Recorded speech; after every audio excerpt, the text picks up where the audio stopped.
Now, in a big blow to Russia-EU relations, Russian Foreign Minister Sergei Lavrov has said that Moscow is now ready to sever ties with the European Union if the bloc hits Russia with painful economic sanctions.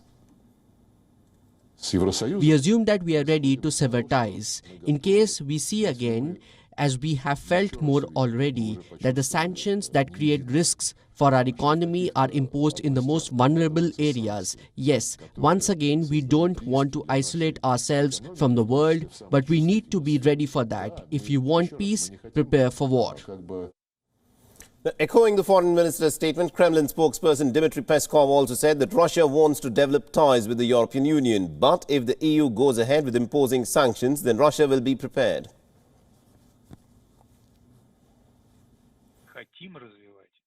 We want to develop relations with the European Union. But if the European Union follows this way, then we would be ready. One has to be prepared for the worst. This is what the minister was talking about. We have to be ready for some restrictions and unfriendly moves. We need to be self-reliant. We have to secure our safety in the most sensitive strategic areas and be ready to replace everything we could be deprived of with national infrastructure. Now, relations between Russia and the European Union recently came under extraordinary pressure. Navalny's imprisonment has heightened tensions between the two powers. The European bloc has condemned Navalny's arrest and has called Russian actions as merciless. The Russian government is going down a worrisome authoritarian route. The space for civil society, freedom of expression continues to narrow, and there seems to be almost no room for development of democratic alternatives. The Russian authorities have shown in the Navalny case that they are merciless in stifling any such attempts.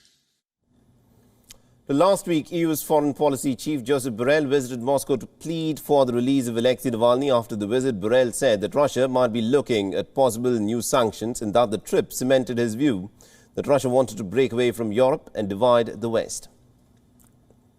And it will be for the member states to decide the next step, but yes, this could include sanctions. And I will put forward concrete proposals using the right of initiative that the High Representative has. And after the top diplomat's statement on Thursday, EU diplomats said that the bloc was likely to impose travel bans and also asset freezes on allies of the Russian President Vladimir Putin, and that they'll probably act on it this month. Now, France and Germany have already signaled their willingness to move ahead with the sanctions.